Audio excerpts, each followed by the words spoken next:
of superstition and legend. Adventurers seek the world for fortune and glory and a legendary treasure which has the power to make dreams come true. That treasure is known as the Power Stone.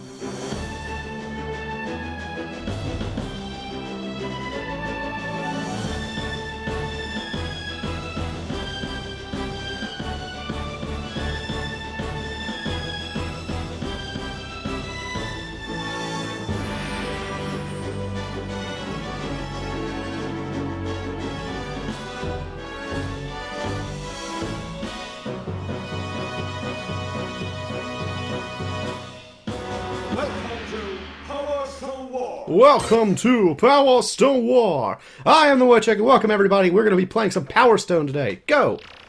I decided to let you all watch the opening because I just love the opening. Power Stone, if you don't know, is a fighting game, which was released for the Dreamcast, and I'm going to be going through some of the various characters, just to sort of show you what the game's like and show you some of the endings. First, I will start with my favorite, Rouge. So first we will be going to Doll's Town. Doll's Town to fight. Wait, here it is. Rouge versus Gouda. Now, I played this game, what was I, like a teenager, like a young teenager when this game came out. And I remember the first time I tried this, I was like, this is incredible. This is a game? I can't believe this is a game, because like, I've never been really great at fighting games, honestly. I like fighting games because I feel like fighting games really focus on like how to design the characters and like give a lot of personality to everybody.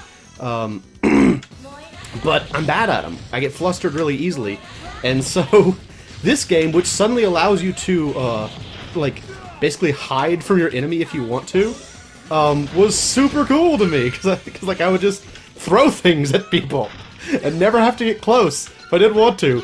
I guess that's probably why I got good with some of the characters who aren't good at fighting.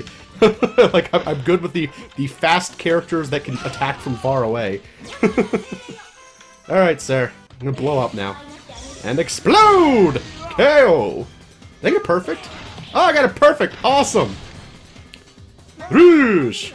Yes, okay, so I hadn't even talked about the game yet, or I haven't actually talked about what's going on. So, Power Stone is a fighting game set in the late 19th century, apparently, where several, colorful characters from all over the world are on a journey to find something called the Power Stone, which, as that opening sequence said, is a legendary treasure that can make dreams come true. And they all have different reasons for going, and that's part of the reason I'm doing this, is to kind of show off some of the various endings, and as you might expect, each ending relates to the Power Stone in some way. Ow, I got hit. There goes my perfect. And so you just kind of like, wander all over the globe, fighting people, and these little things I'm picking up are, in fact, Power Stones. I don't know why there's like one Power Stone, which is best Power Stone, but apparently these minor ones I keep picking up are not actually the ones that are relevant. Now, Rouge here is from the town of Mahdad, which I believe is supposed to be Baghdad. Most of these towns are references to something. Like here we're going to go to Lundo, which is London, and we are going to fight. Hang on, wait for it. Rouge versus Falcon. Now Falcon's name is sort of funny because they had to change it for the English version. Falcon's original name was Fokker. F-O-K-K-E-R. Now, that is not just a like a poorly typed insult. It is in fact the name of I think a British airplane engine manufacturer.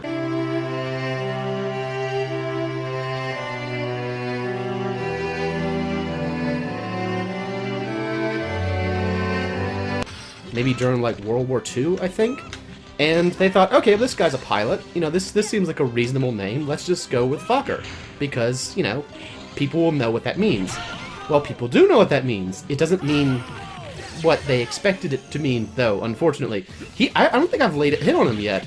Falcon is kind of like the, I guess, mascot character of the game. He's touted, I suppose, as the hero in the same sense that, like Ryu is the hero of, Street Fighter Falcon's the main character of this game, and so he's got sort of he's very generic. He's very straightforward. His attacks are, you know, he's fast. He's kind of medium class, pretty generic. He's kind of a pain to fight because he doesn't really have any obvious weaknesses. He's just sort of very average in a lot of ways and kind of a pain to deal with as a result. Now, the best way to deal with him, though, is that he has a predisposition towards throwing things, kind of like I do. And so there's something you can do pretty much at the beginning of every fight I fight with this guy. I just sort of do the same thing where he goes to throw the well, I'll show you what at the beginning of this battle. I didn't actually finish talking about Rouge, but whatever. So he always goes for that bench. You just jump and you kick him. Pretty much every single time. That's how I start the battle. Other than that, like, I mean, there's all kinds of cool stuff about this game, which made it very, I think, very memorable for a lot of people. Like, I like the idea that it's a fighting game where you really don't have to get close to the enemy if you don't want to. You know, you can shoot, like, the levels drop plenty. Ow! We both had a handgun for a second there, but I dropped mine, and he's gonna transform. You know, you can stay away from the enemies if you don't want to have to deal with them. You can, you know, jump off of walls. You can do this, and there's just a lot of stuff you could do that makes this game a lot more fun, at least for me, than regular fighting games. I didn't do it. I tried to catch it. There we go. As you can see, I'm having a little bit more trouble with him than I did with Garuda, because Garuda's pretty easy. Garuda also has a predisposition towards throwing things, but he's also super duper slow. Oh, so let me talk a little bit more about Rouge here. So Rouge is a fortune teller. I believe she is from pseudo Baghdad. And her goal for the power, well, I shouldn't tell you what the goal is, I guess. She wants it. She wants the Power Stone. Everybody wants the Power Stone. You'll find out at the end of the game. And she transforms into this fire lady, I guess, is the best way to describe it. And I really like it because a lot of her attacks do, like, multiple hits. So, like, that flamethrower thing that I keep doing hits lots of time. Next we're going to Mutsu. I don't know what that's a reference to. I always figured it was in Hokkaido somewhere. And Rouge versus Roma. Roma here is a... he is a, I guess a samurai, a Ronin, something. He's just like he's an adventurer. He's a Japanese adventurer. He fights with a sword. He always has a weapon, which seems a little unfair to me, but whatever. Oh, I didn't do it. He wasn't close enough. So you can do it. Like a lot of the characters have sort of like initial starting movements that are pretty easy to take advantage of if you know what's going on. Like there's a enemy later on named Kraken who always tries to grab you at the beginning of the battle. So if you just jump as soon as the battle starts and then push the like grab button, you just kind of like jump on his head. It's very helpful. Get shot. Get shot. So let's see, what else can I talk about? I'll talk a little bit about how the Power Stones work. So throughout the battle, like at the beginning of the battle, each character I believe starts off with one of the blue and red. And then at some point during the battle, the third one, the yellow one, shows up. If you can get all three, you can then transform. And once you transform, you know, you're stronger, you take less damage, you're not staggered by hits, among other things. Hey, I beat him normally. She's on like a little flying carpet. Also, you can zoom in. That's what I've been doing. It's kind of fun. Get kicked. You have sort of two special moves. You have one move is your punch button, and one move is your kick button. And throw it, catch it, throw it. He did what I was trying to do. Jeez, this is why I don't play fighting games other than this one. So you have sort of two moves. One of them is usually sort of a ranged move. One of them is oftentimes a close-up move. And some of them change depending on if you're in the air. And you also have two super moves. So you've got like when I watch my transform, if I can find the other one, wherever it is. Whoa! Hit him. There. Oh, he had it. Okay. So in the lower left-hand corner, you see I've got a gauge. That will constantly. Oh, okay. Good for you. Good for you, Ryoma. That will constantly drain as the battle goes on. Now, you can pretty much keep it up until you have barely anything left, but then you have to push one of the triggers and activate, like, the super move. And each character has 2 super moves as well. Ow. Let's just try to... He's almost dead, I just want to beat him. There, dead. Each character has 2 super moves. Sorry, I'm trying to focus on the battle, and I'm trying to talk at the same time, so forgive me. But each character has 2 super moves. For Rouge here, Rouge's moves, she has a flamethrower attack, which is if you attack while on the ground, and Manchester. I believe this is supposed to be Manchester, and it's Rouge versus Jack. Jack here is, I believe, he's never explicitly called Jack the Ripper, I don't think, but that's basically what he is. He's a serial killer. And a spooky guy, and he's kind of like Voldo in a lot of ways. He like crawls around, and he's super duper spooky. He emerges from the ground. He's got one unblinking eye. What? How did I get damaged? I like pushed the grab button, and somehow it hurt me. Ow! Oh, he's beating the crap out of me. No, he's now his transformation is not fun to deal with, unless he does something stupid and uses the attack immediately, like that. That was the dumbest thing he can do, because you can choose to use your super move at any point, which means you could potentially just use it as soon as you get it, which sometimes the computer stupidly does, and then they just lose it, because you get no benefit out of it other than that. So, she has the flamethrower attack, she has this little like fire bomb attack, which creates like persistent fire. She's got this move, where she summons like a spooky time head that shoots fireballs, very useful if you're trying to stay away from the enemy. Whoa. Okay, and then she's also got the big explosion move, where she throws it at the ground. Now, she's got one more. I don't remember which button it takes the place of, because the 2 special moves are activated by the 2 triggers.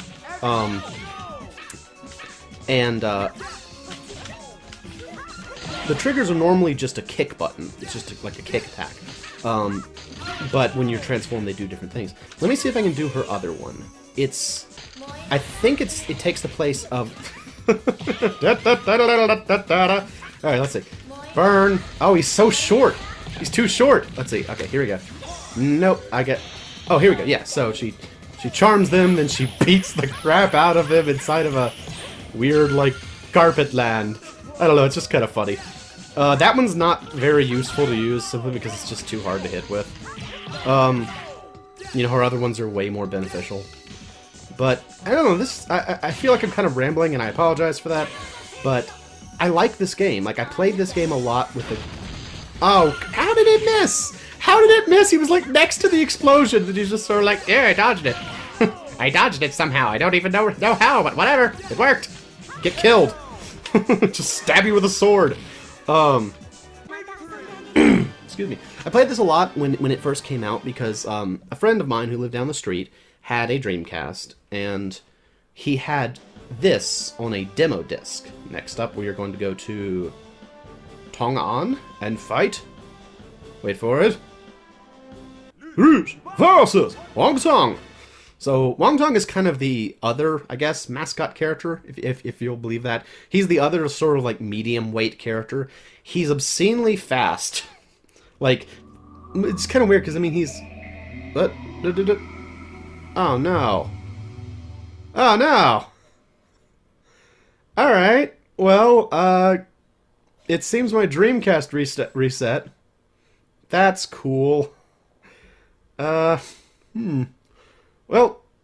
give me a bit. I'll be right back. Okay, welcome back, everyone. Hey, conveniently, we're going back to Tong-An for the fifth match against Wong Tong. Let's hope it actually happens this time and doesn't just fail again for some reason. Come on. Come on, load. Waiting. Okay, good. Wong Tong. So, I actually got a different course of enemies this time than the last time, which was unexpected. I sort of thought that if you had, on a particular difficulty level, you would pretty much fight the same people. So I was a little surprised that my setup was different this time. You missed out on one character who would be new, but you also missed out on me losing horribly to Jack. That wasn't very much fun. Now, One of the most frustrating things about fighting Wong-Tong is that he will just stay on you pretty much. Like he is 100% offense like all the time, and it makes him really hard to fight because he's like either throwing something at you or he's kicking at you. The kick, I haven't mentioned this yet. The kick is a great, like the jump kick, I should say, is a great move in this game because it it kind of seeks towards the enemy. Like it has a natural inclination to just kind of go towards, you know, whoever your opponent is, which means that, you know, you can always kind of like use it as like getaway, I guess you could say, because it's always going to be going straight, or not a getaway, but as an easy way to target your enemy. Because like if you just attack in midair, you're not guaranteed to actually like hit near the enemy. Did I just beat him already? Isn't that a perfect? I was like, oh yeah, he's super hard. Let me tell you guys, he's one of the more challenging characters to fight. Perfect. Okay, well, I got lucky. But yeah, the kick will kind of move you towards whoever you're fighting. So it's a great move if you're like really close and you can't quite figure out where you are, and you still want to attack. It's a good move for that. And we're back to fighting Fokker. As you can see, I did not fight him on the way up here, so I have to fight him now, which is not great. You know, like just like with any fighting game, as you go along, the characters get a little bit harder to fight. So a stronger version of this guy is not encouraged, because you can see he didn't throw the bench. He was all like, "Oh, I know your trick. You always kick me when I try and throw that bench, so I'm not going to do it." Now, one nice thing about Wong-Tong that I didn't actually get around to mentioning, he will always go after the Power Stones. So like you may have noticed at one point he was just kind of like running around in circles waiting for the yellow Power Stone to spawn. So if you can kind of like take advantage of that and just sort of throw something at him so that as soon as he picks it up it immediately goes to you, well, that works very well. Alright. Alright. I'm not gonna say it. Not gonna say it. Alright, Falcon. I'm going to beat you. Let's see. Alright, jump. Something else I remembered while sort of playing up back to this point is that the AI has a tendency to, like, whenever they roll, they will always roll and then jump, and so, just didn't do it. It just did not pick it up there. So oftentimes you can just like since Rouge's like flamethrower move works really well for like. It's one of her stronger attacks in general. You can just kind of like wait for them to jump, and then as soon as they hit the ground, you can hit them with flamethrower. So it worked really well. Oh jeez, that's not great. No, come on. Ugh, he's almost dead. If I could just hit him once, there we go. Excuse me. But yeah, so you watch them roll, they jump, you flamethrower, it works really well. I think part of the reason he did not hit the bench the last time is that I was too close to him. You have to maintain a little bit of distance for him to think it's worthwhile. Hey, how you doing? You want to burn? So what? Roll, jump, burn. So roll, jump, burn. I was kind of too far away that time. And why don't you just? Oh, he's too far away. It's not gonna hit him. That was a bad move on my part. That was dumb. Shouldn't have done that. Oh well. Oh well. Now we're actually getting pretty close to the end of the game.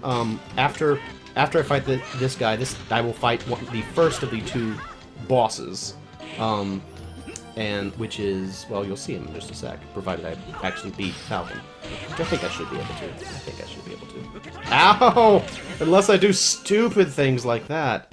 Hey, oh, he's got missiles. He's got that. Oh, he hit me. Oh, I should have caught him. There we go. Bam! Now, something about the HP. So, you might notice sometimes his HP turns blue. Blue HP you can actually still recover. If the HP completely gets removed from your little life gauge, KO, then it's gone forever. But if it's blue, you can get it back. Usually the blue stuff happens if it's just like a hit, like a standard like punch. That will leave it blue. All right, so next we fight in Skullhaven, the flying airship. Rouge versus Kraken. sorry, I'm clearing my throat so much. Now this guy, it has another one of those things that you can always do at the beginning of the battle, because he will always try to grab you as soon as you show up. So as long as you're quick, you can get him. So I'm on this super cool flying pirate ship. Yep, see, always goes for you, and so you can always hit him like that. He's another one of the characters that will also, he's very much about getting the Power Stones, so he's not quite as bad about it as Long Tongue is, but you can pretty much guarantee that if there's one in the field, he's going for it. So, some characters aren't like that. Galuda, for whatever reason, doesn't seem to care about the Power Stones at all. He's just, I didn't do my own rule. He'll just kind of like flop on the ground. I am not succeeding at all with this. Come on. And time to explode. Ba-boom! But yeah, Kraken he's an interesting sort of character. Like, he's, I don't really know how to classify the characters in this game. Like, you know, the standard fighting game. Oh, it's a heavy, slow character. It's a lightweight, technical character, or whatever. Because so much of this game, as I've played it, is, just throwing stuff and avoiding the enemies. And he is not coming down, so I'm going to shoot him. Get shot. You're dead. Get off the stage, sir. I think the characters kind of fall into general categories like Gunrock and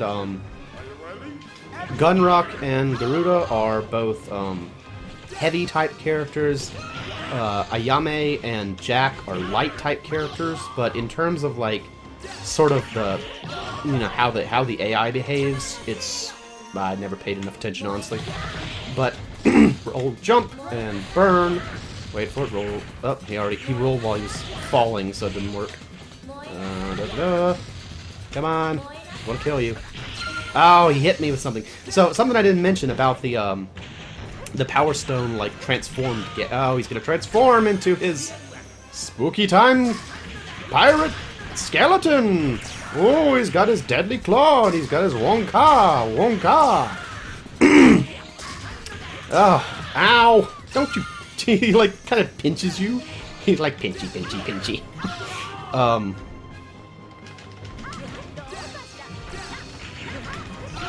Oh, how did you hit me? I hit you! Oh, whoa. Alright, we're getting a little dicey here. Come on. And... well... what was I saying? Something about... oh yeah, the Power Stone gauge. So, if you take hits while transformed, you don't stagger, but you lose gauge points. So, one thing you can do is if your opponent is kind of what do you call it, trying to, save just a little bit so they can get that super move off, if you can hit them before they can do it, sometimes you can drain it before they actually get the super move. And the last stage, on the mysterious Avalon Islands, and a car alarm is going off. Inconveniently. I apologize. Rouge versus Varugus, the Shark Man! Yeah, I don't... Okay, good, it stopped. So this is the actual final boss. This guy is, I guess you'd call him an adventurer. He's a spooky shark dude. He's got no lips. He's just kind of like a creepy shark dude, and he's not fun to fight. He's really strong. All of his attacks do a lot of damage. He's not fun to fight. I may very well have to get game over and start again in this game, or against this guy. I don't know. He's not easy to fight at all. He's very fast. He's very strong. If you let him get the power, well, if you let him get the Power Stones, there's kind of an AI. What do you call it, an AI bug? It's more just a behavior bug that you can kind of exploit with him. He has a tendency to do the same move that you can kind of get him locked in a cycle where he's taking damage and you're just avoiding all. Oh, he flattened me. You jerk! Burn! Oh, so that's something else about Rouge that I forgot to mention. So, when I was playing this game, I didn't know anything about Japanese. This was sort of one of my first experiences with a game that had Japanese vocals. So, I just sort of got used to what they sounded like, and I had no idea what they were saying. Like, oh, what is it? There's a funny one that Kraken does. It sounds like Sonderfungenga, And I would always like say that one because it's just. I also think it's one of the noises he makes if you defeat him. So he's like Sondamondinga. I have no idea what he's actually saying, but it's hilarious. But one of the things she says is "Moe nasai," which I believe means "please burn," which is funny. She's just being very polite about lighting you on fire. And this is working out very well for me. Blow up! Moe nasai. I don't know, it's funny. There are a lot of lines in this that, again, because I didn't know Japanese, I didn't know what they were saying, it just sort of sounded like, you know, no offense to Japanese speaking people, but it sounded like gibberish to me because I had no idea what they were saying. Oh, that's brutal. Do you see how much damage that does? I mean, he hurts bad. But, you know, you just have to, you kind of have to play it cool with him. You have to make sure you stay out of range of his deadly attacks. It's a lot harder with a character who's heavier. I'll probably play as, let's see, get him. Oh, I didn't get him. Darn it, that would have been good. Would have been a good way to finish it. Ah, well, that works too. KO! So, you didn't think we'd get out of this without a super final boss, did you? Zoom! Zoom! And now my cell phone is ringing.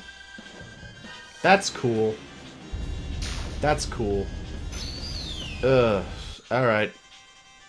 Alright, cell phone. Alright, cell phone. Hope y'all enjoy my cell phone ring. That's cool. Hope it's not taking all of the drama out of this scene. Who's calling me? It's in the other room, too! I didn't think it would be able to hear it. Oh, this entire video is a mess. I'm just gonna hit him in the armpit. This is what I always did as a kid. I just hit him in the armpit. He can't really hit you easily here. You can just shoot the crystals at you. If you just keep wailing on him, usually you can beat him. This is Final Valgus, by the way. The idea is, like, I think he's supposed to be corrupted by the Power Stone that was there, or some such nonsense. Just hit him in the armpit. Eventually he dies. Usually, with a war of attrition, you can beat him before you go down. I just hit him. Just hit him in the armpit a lot. Hit him in the armpit a lot. You can see all of his HP is blue, so he's gonna try and recover it, but he's dead. You only have to beat him once. And that's how I beat Final Valgus. Every time. Every time. My cell phone rings every time. Well, now we will get to see the ending for Rouge. So here we go. She's all like, "At last I found it. With the power of this stone, I can bring happiness to people all over the world." So she wants to use it to make you happy. A few years later, the World Fair in Paris. Boy, I'm getting a lot of text messages in the other room. Greetings, everyone! Come join us! Into the dream house of Rouge, the one who brings happiness to everybody. You'll note that's actually Kraken. Kraken is the guy with the sign. She's like, "Make a wish with all your heart, and this crystal will make it a reality." And look at the guy on the left is intense eyes. Really? Okay, let me think. What will they wish for? They wish to see her naked. Wow, it really works! This is fantastic! It's even better than the real thing! And she's like, "What the heck, you guys? Why did you wish to see me naked?" And that's the end. Well, this was a fun journey. The game broke in the middle, and then I got a cell phone ring at the penultimate point, and but I hope y'all enjoyed it. This was Rouge's playthrough in Power Stone. That's Falcon just flying over the ocean, and cool music plays, and I'll probably just cut out here. I'll probably do a couple more Power Stone episodes just to show off some more of the characters, some more of the endings. You know, just to kind of show off this game. I mean, I think a lot of people know about this game already, but I like it. It's one I grew up playing, especially, you know, in that middle school, early high school era. It's very reminiscent of that, so... Anyway, I'm the MoeChicken. This has been Power Stone. Hope y'all enjoy it, and thanks for stopping by.